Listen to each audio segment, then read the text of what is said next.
I shall begin with a remark on the National Socialist movement in Germany, on Nazism, by the famous German neo-Kantian philosopher Ernst Cassirer. Speaking of Nazism, he says that the Communist Party of that time, very much active in Germany,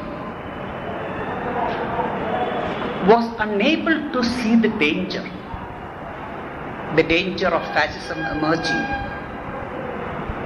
because they tended to think that all problems are ultimately economic, and if economic problems are solved, the other problems will be automatically solved.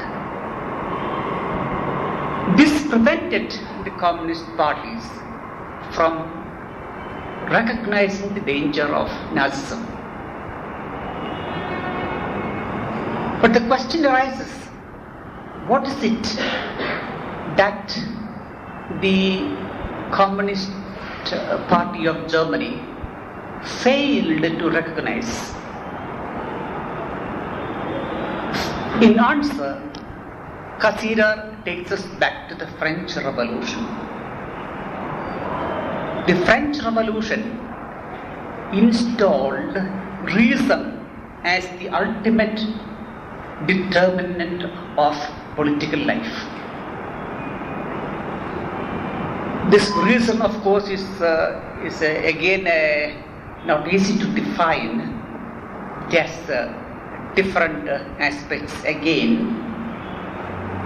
There is first of all a political reason based on the universal equivalence of all citizens. One citizen, one vote. Therefore, every citizen is exchangeable with every other citizen. That is political reason. Then economic reason, which consists in the exchangeability of all commodities. Any commodity can be exchanged for any other commodity.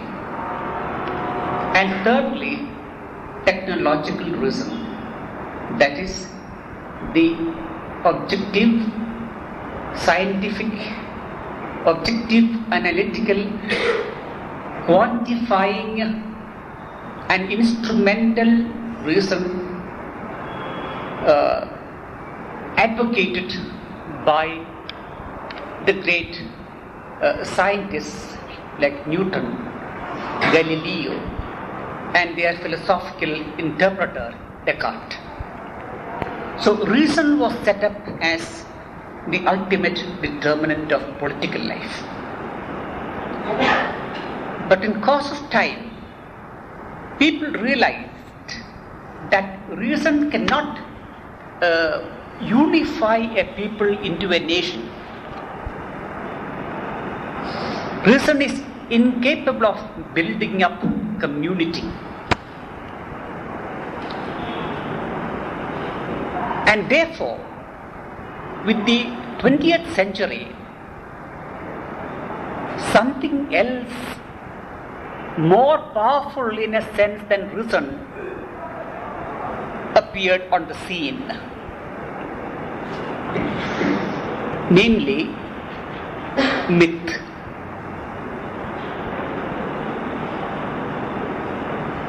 Reason was found inadequate, and therefore there came on the scene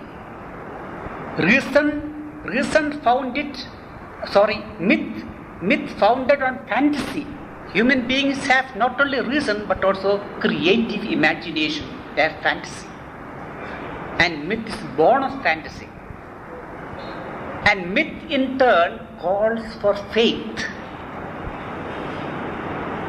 So we have fantasy giving birth to myth, and myth calling for faith.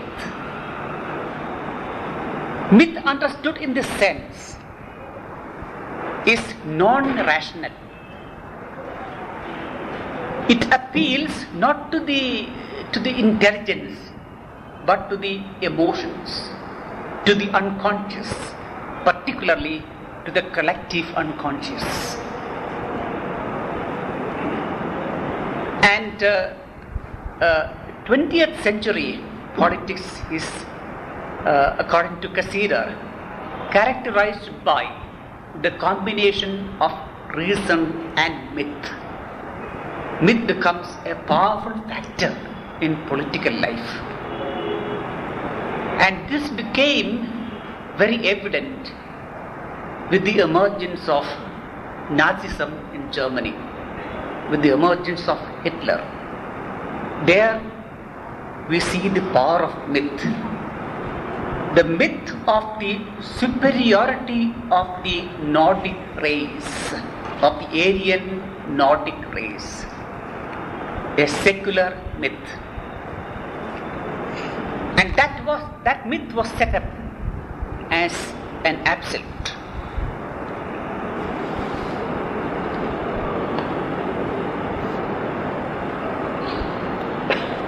Now, myth, of course, has to be understood in conjunction with ritual. Ritual is the enacting of myth. Myth is enacted in the form of ritual.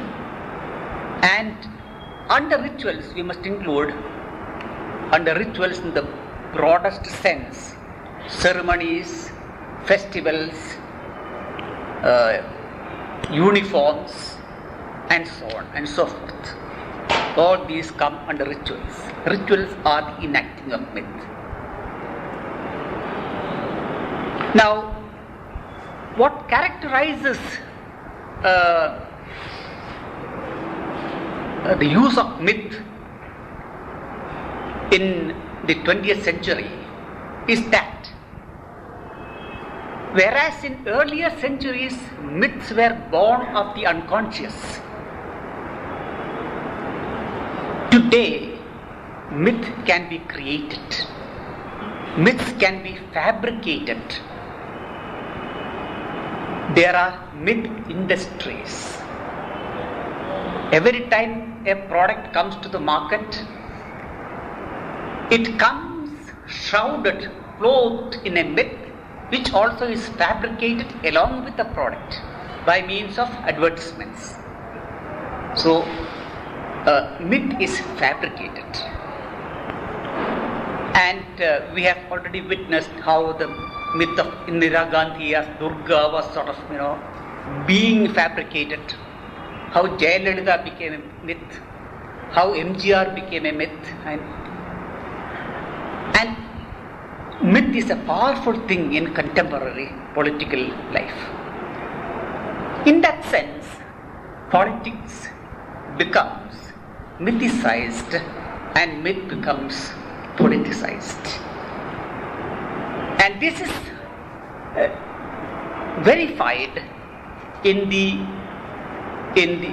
National Socialist or Nazi movement with its myth of the superiority of the German people.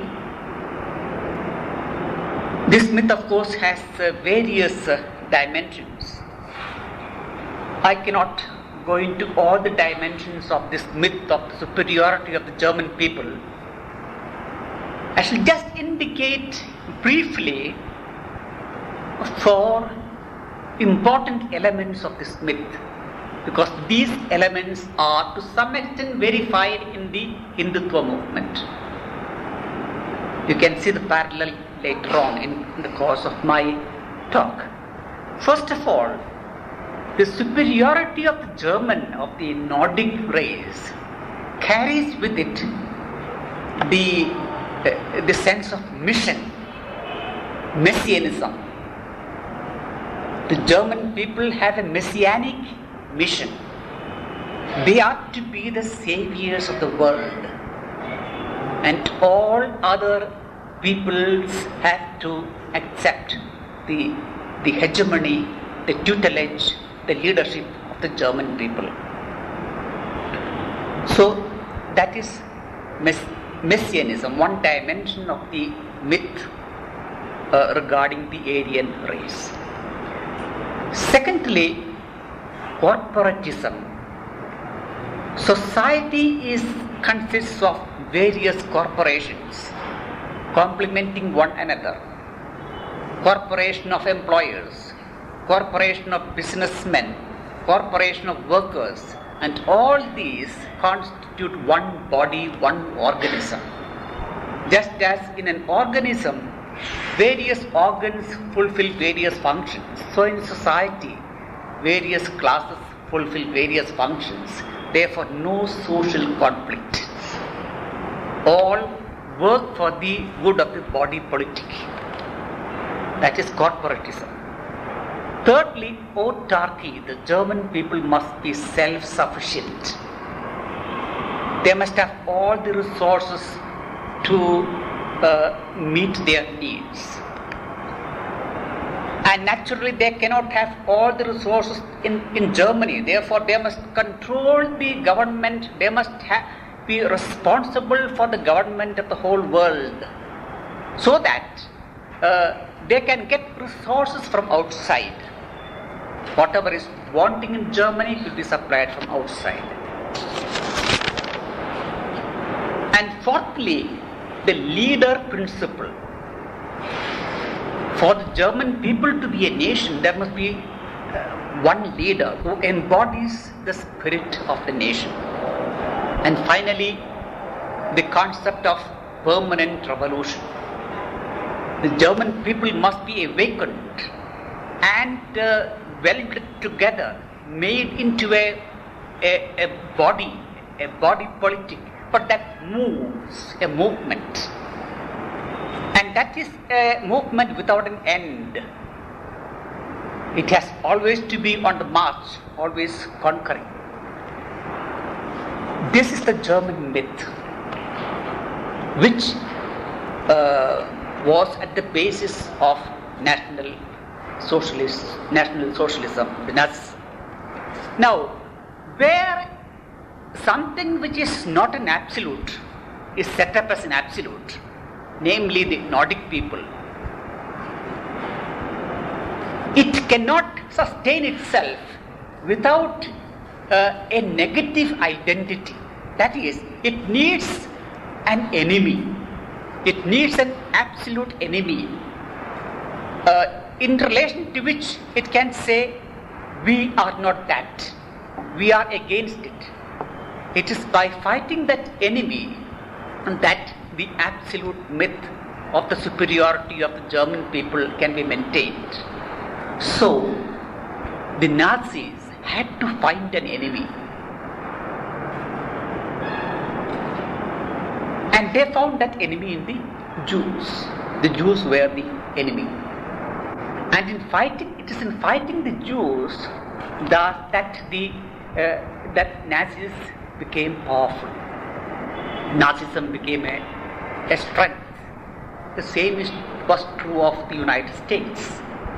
The United States needed an enemy, and they found that enemy in the Soviet Union. And they built up the myth of the military superiority of the Soviet Union to justify their own pursuit of militarism. And when finally the Soviet Union collapsed, the Americans were left high and dry without an enemy to fight. Now what's the meaning of life? Life has no meaning. We have to find an enemy, and they found one in Iraq.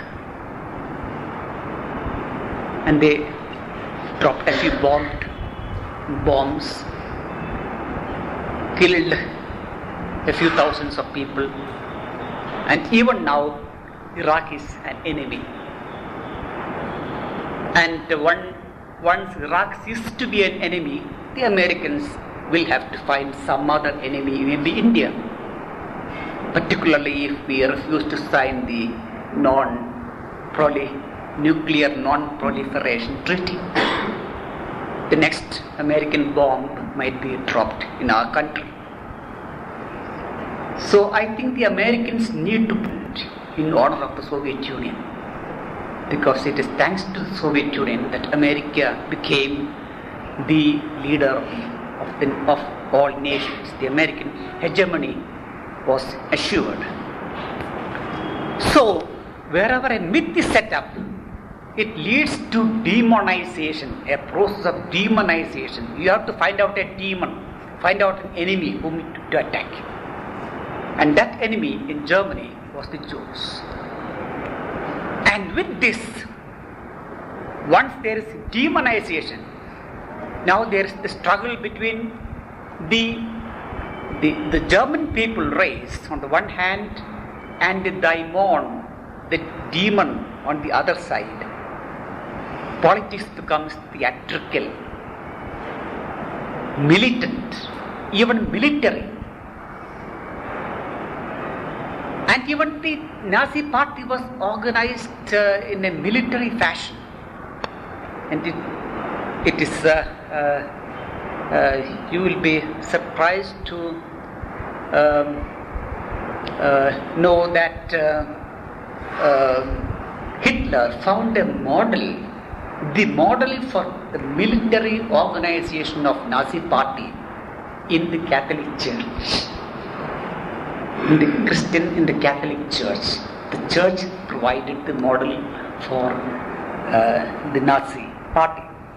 So there is the process of demonization.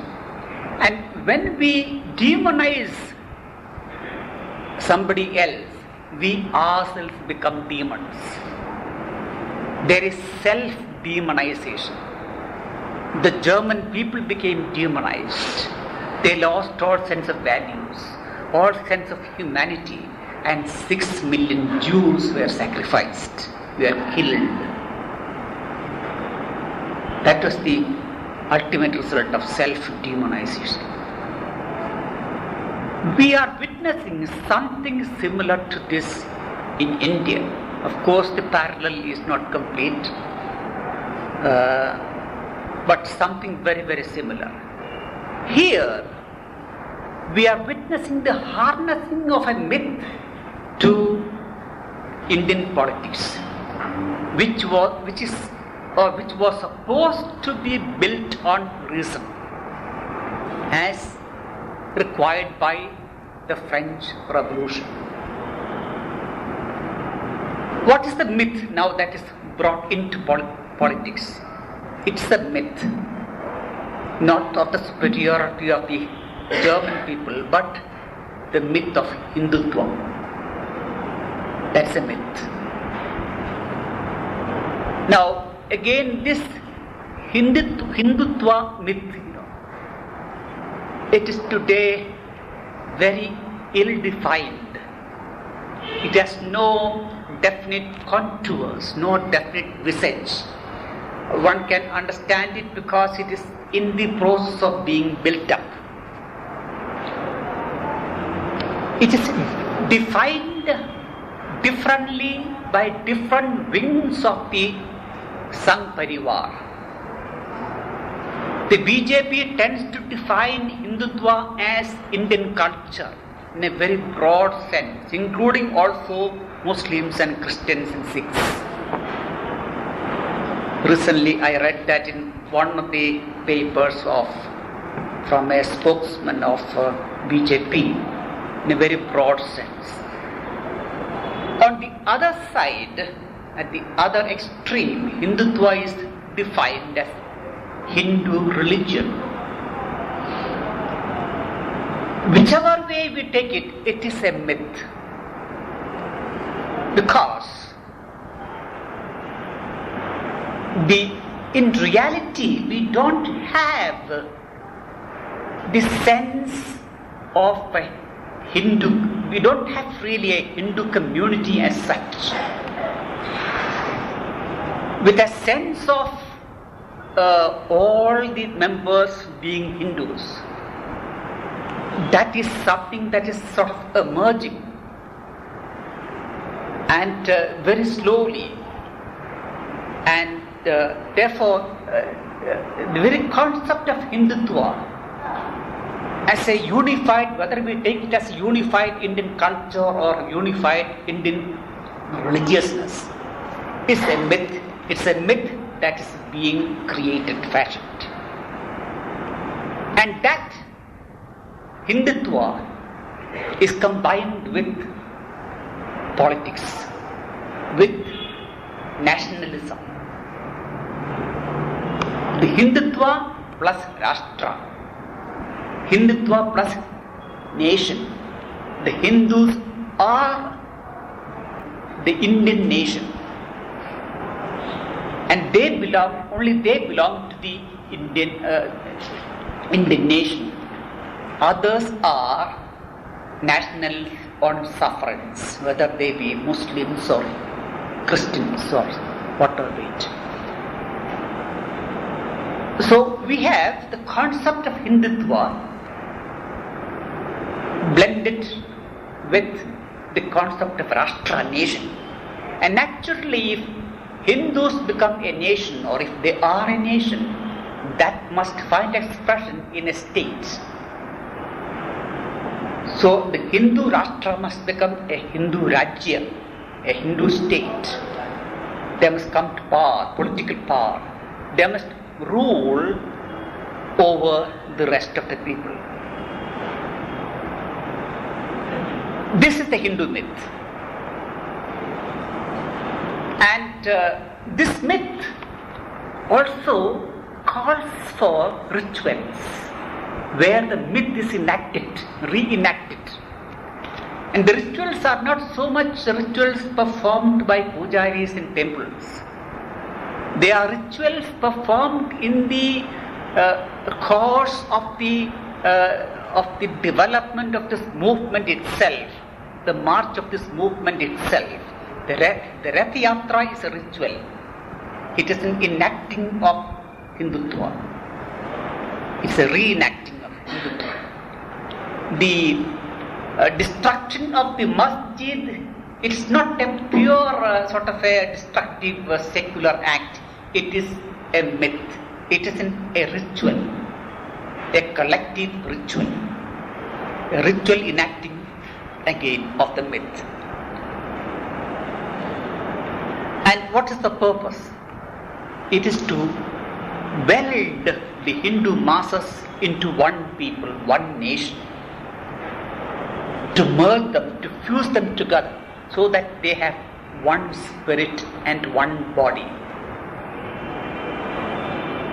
And thereby, in that process, neutralizing two divisive factors. One is class conflict. That must be neutralized. The other is caste conflict. That also must be neutralized. All the conflicts must be papered over, must be glossed over, and the Hindus must be merged into one movement, a human community that is on the move.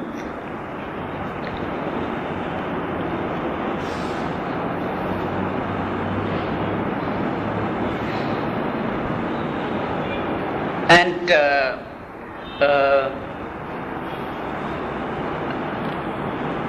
this, of course, requires as a precondition the process of demonization. To sustain this Hindutva, we need a demon, an enemy, an absolute enemy, and that enemy is the minorities, especially the Muslims.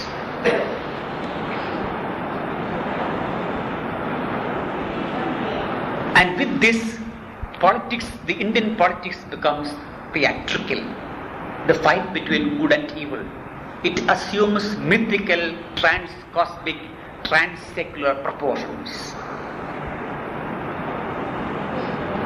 And politics becomes not only theatrical, it becomes trans-constitutional. It's no more bound by the laws of the country. Advani can say, it's a matter of faith. The Hindutva movement is above the laws of the country. It is trans-constitutional. And naturally, where we create a demon and fight that demon in order to safeguard and sustain and boost our own collective ego ideal, we become demonized ourselves. And we have witnessed to that self-demonization in Bombay, in Delhi, in Surat, in Ayodhya, particularly in Surat, where they descended to the level of gang raping Muslim women and making arrangements for video filming it. And I read in the seminar that these video films they provide the entertainment in middle class homes in Surat. This is self-demonization.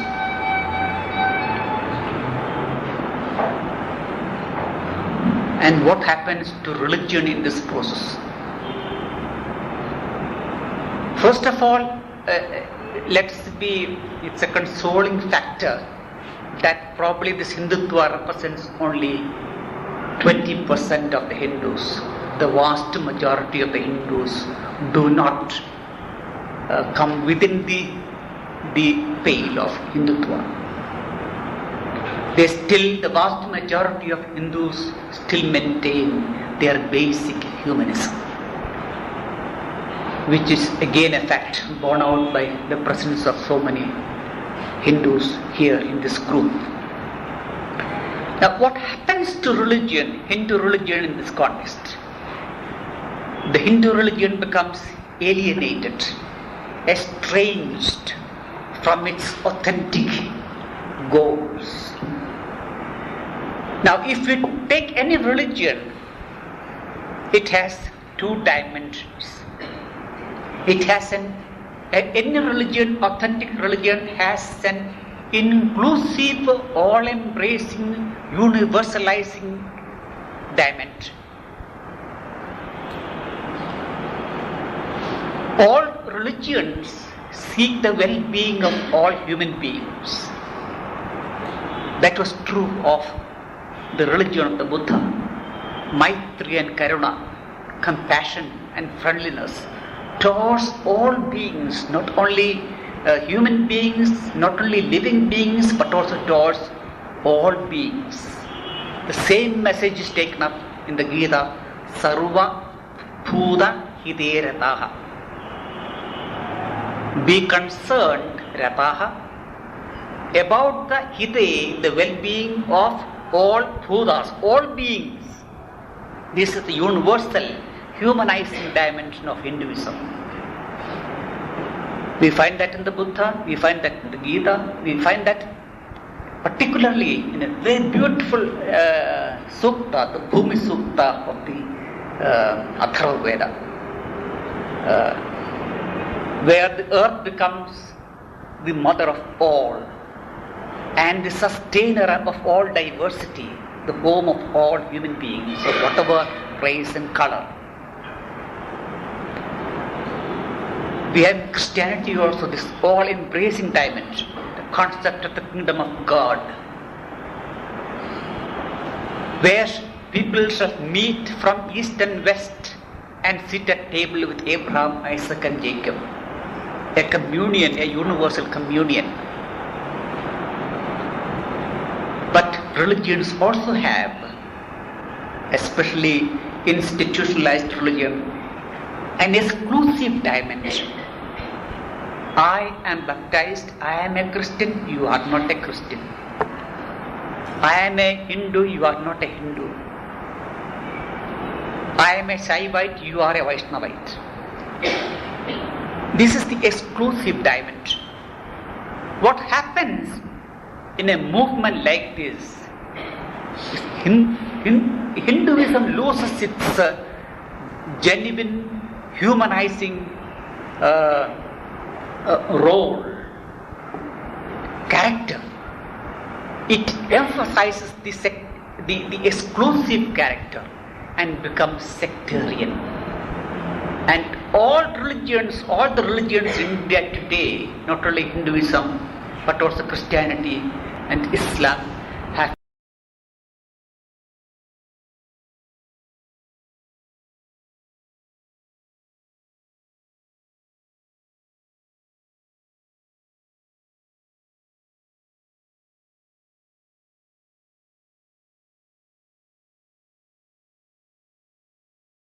And what happens to God in this process? God is tamed, domesticated, broken in to he is made to be at our beck and call. He is transformed, debased into the guardian of our vested interests, the legitimizer of all the evil that we do, the watchdog of our bank account. God becomes ungod. God becomes demonized. And this is something that is taking place within Hinduism. And this is what happened to Christianity also. It began already with St. Paul. Jesus was against all authority. St. Paul would tell his readers, obey all authority, for all authority is from God. That means obey the Roman authority under which Paul lived. There again, Paul domesticates the concept of the divine, Jesus' concept of the divine, to legitimize the Roman Empire. And this Christianity has done down the centuries. Jesus loved human beings and laid down his life. The cross is a symbol of love and self-giving. And Christian rulers and Christian believers and bishops will, in course of time, remold the cross and make it into a sword. The grotesque phenomenon of a cross that looked like does the function of a sword, and with that sword they would kill millions of people, about 2 million in the Crusades, and the thousands of people killed at the time when there was the Inquisition, the heretics who were burned, the witches who were burned, who were lynched, who were killed. And it is here God becomes ungod, and this is happening in our own times, when just before Bush, incidentally some people think that this bush is the same bush in which God appeared to Moses. God appeared in the burning bush, to Moses. Before Bush decided to attack this poor developing country called Iraq, he knelt down, and there was a priest, I don't know to which Christian denomination he belonged, representing God, keeping his eye on the shoulder of Bush, legitimizing him. And then followed the orgasm of violence in Iraq. So God becomes ungod. This is what happened to religion. This is what happened to Christianity. So let us not, in this moment of this period of crisis, find fault only with the followers of Hindutva. What Hindutva is, we are at heart. Christians have been, and this is true also in various degrees of the other religions in our country. Now, as I said, we should not in this process demonize Hindutva and be guilty of another sin. to some extent, there is some truth on the part of Hindutva. And what is that truth? Hindutva, for me, this religious fascist Hindu movement is a distorted response to a civilizational crisis. A civilizational crisis which has led to a threefold loss. First of all, the loss of our national identity. Our country is invaded by the Western consumerist culture. It's a homogenizing culture. It levels down all cultures. And we are losing our cultural identity, our own visage. And the Hindutva movement, though in a distorted way, they are trying to affirm our Indian identity. This is something positive. It realized though in a negative context. Secondly, in this civilizational crisis, we are losing the sense of the community. Our traditional communities are disintegrating. The Hindu, the caste community is disintegrating, joint family is disintegrating, individuals are floating on the surface, involved in the universal competition, the war of all against all. And in this historical situation of a total loss of community, this movement gives you a sense of belonging, a sense of community, a sense of oneness. We belong to a movement, we are one. And this oneness becomes really something physical, tangible when we are physically together.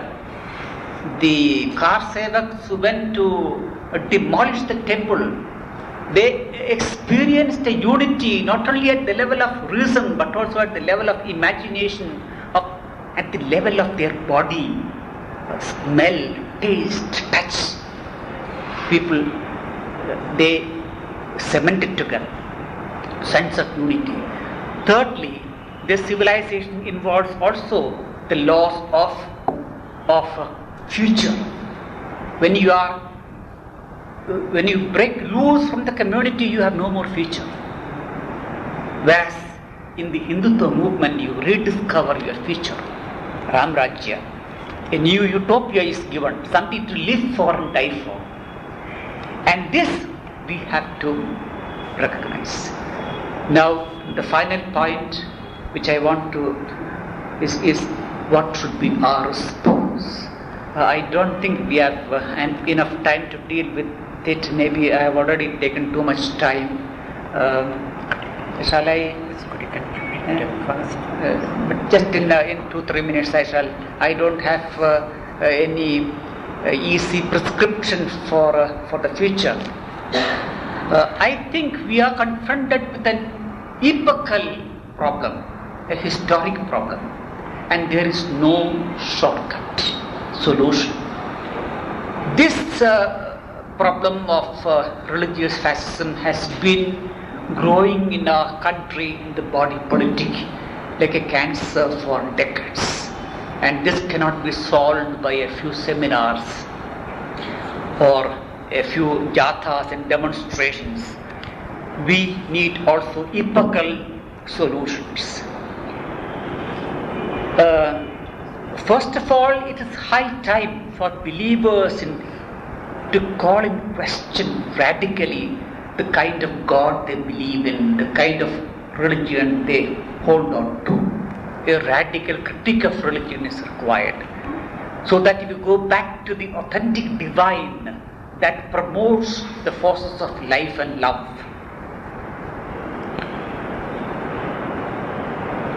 Secondly, the problem cannot be solved merely by means of rational solutions, rational programs, by appealing to reason, because The problem is at the level of fantasy, at the level of the unconscious of feelings.